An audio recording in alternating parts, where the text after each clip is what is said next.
महायुतीमध्ये असताना सुद्धा मनसेने कोकण पदवीधर मतदारसंघामधून निवडणूक लढवण्याची घोषणा केली। अभिजित पानसे यांना रिंगणामध्ये उतरवलं सुद्धा होतं।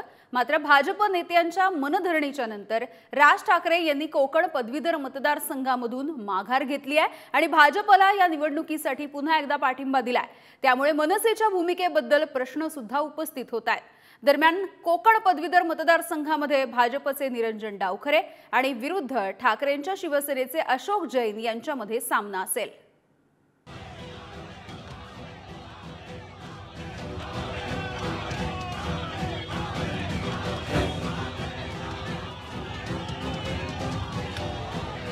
लोकसभेनंतर राज्यातील राजकारण कोणत्या वळणावरती येऊन ठेपलंय याचं हे उदाहरण आहे।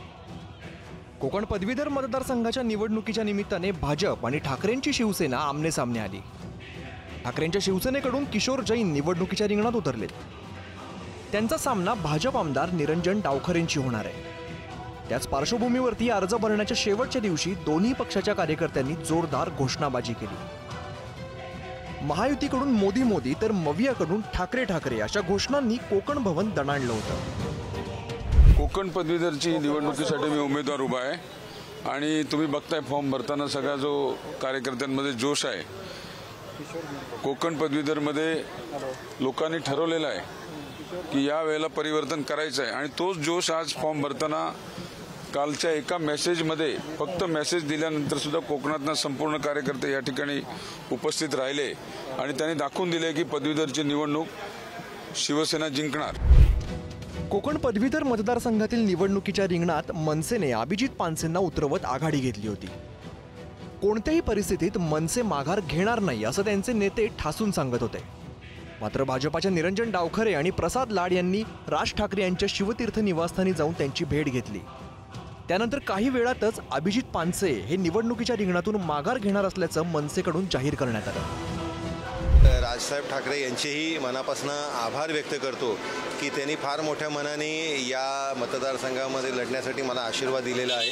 मी अविनाशजी आहेत, अभिजितजी पानसे आहेत यांचेही मनापासून आभार व्यक्त करतो की त्यांनी मोठ्या मनाने पूर्ण ताकदीने या मतदारसंघामध्ये माझ्या मागे माझ्याबरोबर उभं राहण्याचं आश्वासन दिलेलं आहे। राजसाहेबांनी उडी मारायला सांगितले की उडी मारणार, त्यामुळे आज आम्ही आज फॉर्म भरायला जाणार होतो। तर पदवीधरमधून महाराष्ट्र नवनिर्माण सेनेने आज फॉर्म भरायचा नाही, माननीय देवेंद्र फडणवीसजी यांनी केलेल्या विनंतीला सन्माननीय साहेबांनी मान दिलेला आहे आणि आम्ही त्यामुळे फॉर्म भरायला गेलो नाही। कोकण पदवीधर मतदारसंघातून राज ठाकरेंनी बिनशर्त माघार घेतल्याने मनसेच्या भूमिकेबाबत प्रश्न उपस्थित होत आहेत। यामागचं कारण लोकसभा निवडणुकांच्या निकालात दडल्याचं बोललं जात आहे। मनसे अध्यक्ष राज ठाकरे यांनी सभा घेतलेल्या 4 लोकसभा मतदारसंघातील भाजप आणि शिंदे गटाचे उमेदवार विजयी झाले। मात्र मुंबईतील 6 पैकी 5 जागांवर महायुतीच्या उमेदवारांना पराभवाचा सामना करावा लागला। त्यामुळे मुंबईत मनसेचं इंजिन महायुतीसाठी धावलेलंच नाही। मराठी मतांसाठी भाजपाने मनसेला सोबत घेतलं। लोकसभेवेळी स्वतः राज ठाकरेंनी मनसे शाखांना भेटी दिल्या। मात्र मराठी मतं उद्धव ठाकरेंकडे गेल्याचं चित्र आहे। दक्षिण मध्य आणि दक्षिण मुंबई लोकसभा मतदारसंघात मनसेची ताकद असल्याचे दावे आहेत। मात्र दक्षिण मध्य आणि दक्षिण मुंबईतील मनसेची मतं महायुतीच्या बाजूने झुकली नाही। निवडणुकीची तयारी मग ती अगोदर आत्ता झालेली लोकसभेची असेल किंवा आत्ता झालेली, ह्याची तयारी पक्ष म्हणून आम्ही खूप आधीपासून करत होतो आणि ती चांगल्या प्रकारे झालेली होती आणि तो विषय नसतो। ज्या पद्धतीची विनंती त्यांनी केलेली होती त्याला मी तुम्हाला सांगितलं तसं मान दिलेला आहे आणि याचा पक्षासाठी म्हणून जो काय फायदा होणार आहे तुम्हाला नजीकच्या भविष्यकाळामध्ये कळेलच। निरंजन डावकरांनी अत्यंत स्पष्टपणे सांगितलं की अशी गोष्ट वारंवार होणार नाही। यावेळेला त्यांच्या विनंतीला मान देऊन आमचे अभिजित पानसे आज अर्ज भरणार नाहीये।